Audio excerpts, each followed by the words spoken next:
Supriya Sule ji. Thank you, Madam, very much. I would like to start my speech by complimenting and saluting the achievements of the Indian forces and the J&K police and the security forces, whoever were present in this entire time of crisis that we've all been in the last 90 days. I would like to first, before I speak about Rajouri, Poonch, Pahalgam attacks, I would like to add Rajouri and Poonch because they have also had huge setbacks during this last few days. But I think Tejasvi Surya is not here, unfortunately. I can't see him in the house. But I would like to tell him and put it on record because I have this document which I can table. He said in his opening speech that Jawaharlal Nehru ji, Pandit ji, the first Prime Minister of India, never encouraged the defense forces. And we've never done anything. This is the first time India has done extraordinarily well in armed forces. He has not only insulted thousands and lakhs of Indian force and armies and their families who have stood so that you and I can be safe. I object to the statement that he has made. And I would like to read out what he said in his speech was, oh, Indo-Pak war, what the first war was a failure. That उसके लिए failure होगा. ये जो इतिहास हमें पढ़ाने बोल रहे थे ना, खुद पढ़ो ये सर. नहीं होगा तो ये बता देती हूँ मैं. Indo-Pak war, the first time we won. Operation Polo 1948, Hyderabad into Indian Union, September 1948, is a success of the Indian Army. Operation Vijay 1961, Goa, Diu, Daman, military operation led to the liberation of the Portuguese enclaves, completing India's territorial integration, December 1961. Indo-Pakistan War 1965 successfully defended Indian borders, preventing Pakistan from achieving its strategic objectives. August-September 1965, Bangladesh liberation and Indo-Pakistan War 1971. A decisive victory of Indian Army along Mukti Bahini liberated in Bangladesh in 13 days, leading to surrender 90,000 Pakistani troops, March 1991. This Tejasvi Surya इतिहास खुद पढ़ा नहीं होता तो ले लो. This is one thing. We may have political differences, like Sunil Tadkare ji said. He's absolutely right about this. That जब देश का सवाल आता है तो देश पहला, उसके बाद राज्य, उसके बाद पार्टी, उसके बाद फैमिली.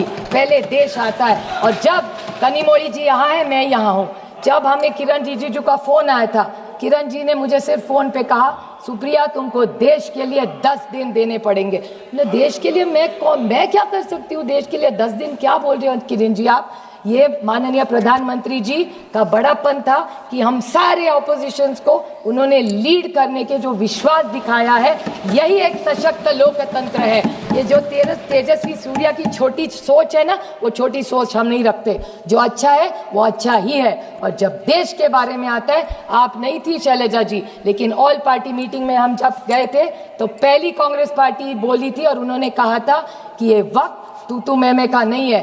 कांग्रेस पार्टी और सारी ऑपोजिशन नरेंद्र मोदी जी की सरकार के साथ पूरी ताकत से खड़ी रहेगी और हम आपके साथ हैं. आप जो निर्णय ले, युद्ध करे, कुछ भी करे, हम आपके साथ खड़े रहेंगे. और ये तेजस्वी सूर्या क्यों पता नहीं है. तो मैं ये जो नए लोग आके पता नहीं क्या क्या हमको सुना के जाते और गलत इतिहास बनाते और रिकॉर्ड पे गलत लाते, इसके लिए मुझे दुख हुआ उनके भाषण सुन के. उनके लिए बहुत अंधभक्त होते काय असेल. Another thing he said, NIA के बारे में बोल रहे थे. किसने एनआईए शुरू किया? ये तू मैं का वक्त नहीं है. इस देश के अभी सुरक्षितता की चर्चा. मैं नहीं कहूँगी हमने किया. अच्छा ठीक है, हमने किया, आपने आगे लिया, अच्छी बात है. बट एनआईए में भी गलती निकाली. ये जो तेजस्वी जी ने, या मुझे विश्वास है कि ये बीजेपी की लाइन नहीं होगी, ये तेजस्वी सूर्या जी की होगी. क्योंकि जब से हम सबको उन्होंने बुलाया था, और ये जो अभी मंत्री जी मेरा मिनिस्टर डॉक्टर जयशंकर जी बोले, मैं उनकी तहे दिल से हम सब की तरफ से आभारी हूँ कि हम सबको उन्होंने चुना और विश्वास के नाते हमें प्रदेश में भेजा. और मैं सिर्फ जयशंकर जी को 2-3 छोटे सवाल करना चाहती हूँ. उन्हें बहुत अच्छा उन्होंने भाषण सबको दिया, पर मुझे 2-3 सवाल उनको पूछने हैं. बड़ी विनम्रता से पूछना चाहती हूँ क्योंकि देश के बारे में है. कि उन्होंने कहा दुनिया ने हमें सपोर्ट किया, तो आतंकवाद में तो सब करते हैं और करना ही चाहिए.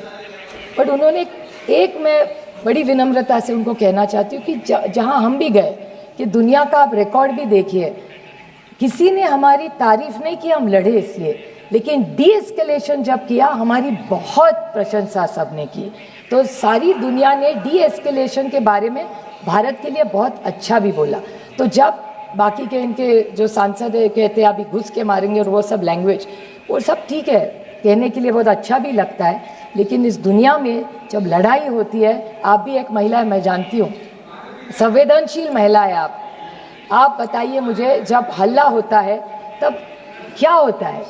सिर्फ विधवा महिलाएं रहती है और बच्चे रहते, क्या मिलता है किसी को? तो मेरे ख्याल से डायलॉग्स, टॉक्स, ये सारी बातें हम सब कह के आए कि terrorism, blood and water can not flow together. Anurag ji है यहाँ, वो रोज बोलते थे, हम 10 दिन घूम रहे थे कि cross border terrorism, terror and talks can not together. We were साथ में थे हम उसमें, मेरे ख्याल से किसी ने, और जब ऑल पार्टी मीटिंग में हम गए थे तब हमने कहा था कि अगर आप युद्ध करेंगे तो हम भारत के साथ रहेंगे, जो भी करेंगे आप। लेकिन जिस तरह से, और एक उन्होंने पूछा, एक बीजेपी के ने कि हमने अटैक किया और पहले वाली सरकार ने कुछ नहीं किया। मैं पूछना चाहती हूँ कि आपका ऑब्जेक्टिव था क्या? तेजस्वी सूर्या जी कह रहे थे कि ओ आप इतने साल कांग्रेस ने कुछ नहीं किया, वो तो भूल गए इतिहास पर क्या क्या किया।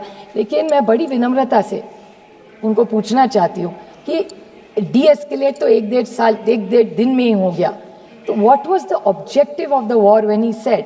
क्योंकि ये बहुत सारे लोग मुंबई के अटैक के बारे में बोले और बोले कि कांग्रेस ने कुछ नहीं किया। मैं बोलना चाहती हूँ, आपको पता नहीं दुख क्या होता है। पुलिस शहीद हुए 26/11 की मुंबई के अटैक में, और ओमड़े जी थे, बेचारे पुलिस थे, उन्होंने जब वो क्या उसका नाम था, कसाब को जब पकड़ा था, जिंदा पकड़ा था, तो जब कसाब को पकड़ा था, जिंदा पकड़ा था, तो पेट में गोली लगी थी, पेट में गोली लगी थी इसके, और कन्विक्टेड। और मैं एक बात बताऊं, आतंकवादी को जिंदा हमने पकड़ा था, तब हमारी, मैं नहीं कहती वो हमारा सरकार नहीं गई थी, इस देश की पुलिस थी वहां। मैं नहीं कहूंगी कि कांग्रेस ने की, कभी नहीं कहूंगी मैं कि एनसीपी कांग्रेस की सरकार थी, हमने पकड़ा, हम नहीं पकड़ने गए थे। वो जो पुलिस वाला था उमड़े, जिन्होंने जान दी, उन्होंने उसको पकड़ा है। मैं कभी इस मामले में क्रेडिट नहीं लूंगी, इतनी तो इंसानियत रखो। नवंबर 21 में उसको फांसी हुई थी, नवंबर 21 में, हिसाब देती हूँ आपका।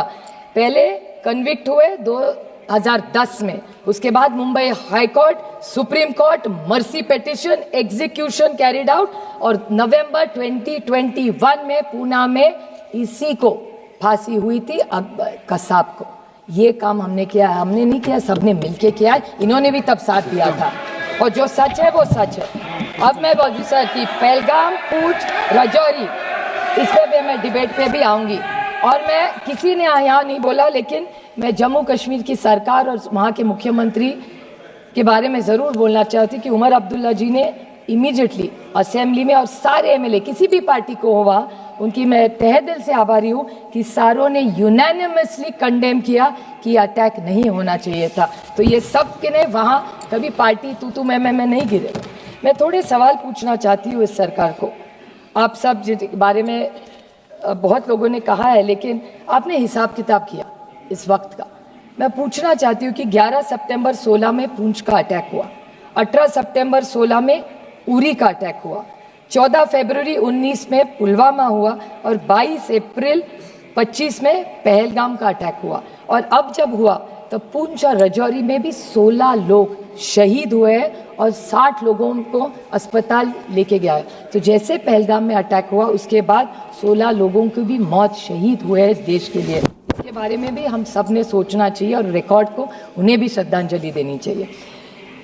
ये सारा जो हो रहा है, मैं आज आरोप करने के लिए खड़ी नहीं हूँ, मैं सिर्फ जो वेदना उस 26 लोगों के, जैसे तेजस्वी सूर्या जी ने कहा उनके निर्वाचन क्षेत्र से कई लोग हैं, मेरे भी निर्वाचन क्षेत्र के, पूना जिस राज्य से मैं आती हूँ, वहाँ की 2 फैमिलीज़ की मैं आपको छोटी सी स्टोरी बताऊंगी।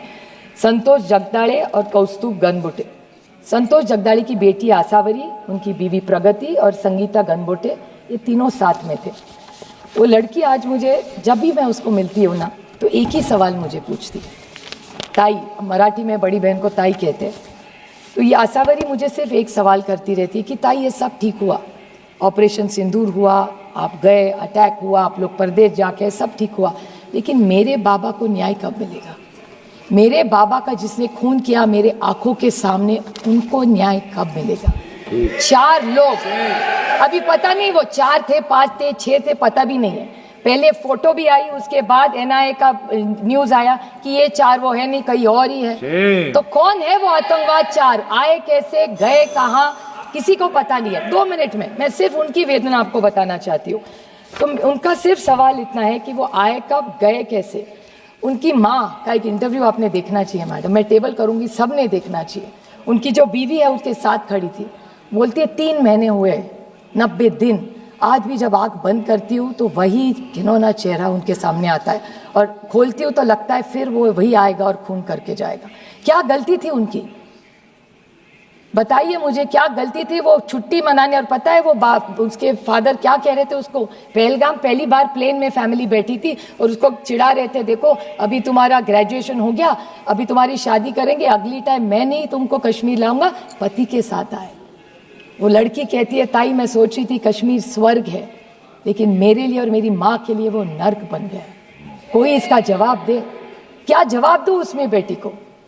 आप बताइए। 50 लाख रुपया सरकार ने दे दिया, और इस महाराष्ट्र की सरकार ने उसको वायदा भी किया था उसको नौकरी मिलेगी आसारी को, आज तक नौकरी नहीं मिली है। कागज पे कागज, फाइल पे फाइल भरे जा रहे हैं, कुछ नहीं हो रहा है। और दुख की बात है कि बीजेपी के एक एमएलए है मध्य प्रदेश के, 2 पॉइंट से, मध्य प्रदेश के बीजेपी के एक एमएलए है, उन्होंने कर्नल सोफिया कुरैशी के खिलाफ बोले, विक्रम मिश्री के बेटी को ट्रोलिंग किया, हेमंत जी के वीडियो जो है उसको बेचारी को ट्रोलिंग किया, और जहां जहां जम्मू कश्मीर के बच्चे पढ़ रहे थे देश में उनको भी पिटाया। इससे कैसे चलेगा? ये हम यहाँ आए वो किसी पे टीका टिप्पणी करने नहीं आए, क्योंकि मैं बहुत सारी उम्मीदें थी मुझे, और मेरे अमित शाह जी से बहुत सारी अपेक्षा है। एक असर्टिव नेता के रूप में हम उनको एक असर्टिव होम मिनिस्टर के रूप में देखते हैं, तो हमारी बहुत सारी अपेक्षा है उनसे, और मुझे विश्वास है कि होम मिनिस्ट्री इन 4 को न्याय कब मिलेगा? Operation Sindoor is not complete और is not a success till you find those terrorist. तो हम एक दूसरे की पाठ दबानी कि सब अच्छा चल रहा है, अच्छा नहीं चल रहा है। जब तक दे आर गेट देयर, जब तक वो आतंकवादी आप नहीं पकड़ेंगे तब तक वो न्याय नहीं होगा। We can not celebrate. So I think we owe it to those families। और एक छोटा सा लास्ट पॉइंट में कि सब एक चीज़ सबको पता होनी चाहिए, क्योंकि ये हमारे देश के लिए बहुत बड़ी बात है। अभी तेजस्वी सूर्या कह रहे थे 1 आंख 2 आंख पता नहीं क्या क्या तोड़ने वोड़ने की बात हो रही थी। मैं 4 देशों में, ये इसी सरकार का बड़प्पन है, मुझे 4 देशों में भेजा था, हम सब मिलके गए थे, अनुराग भैया भी थे उस टीम में, और उन्होंने भी सुन चुके। 4 लोगों के बारे में हर देश ने हमें पूछा, हर देश में जहाँ जहाँ हम गए एक ही हमें पूछ रहे थे कि ये आप महात्मा गांधी के देश से आते, आप पंडित जवाहरलाल नेहरू जी के देश से आते, आप इंदिरा जी के देश से आते, आप मोदी जी के देश से आते।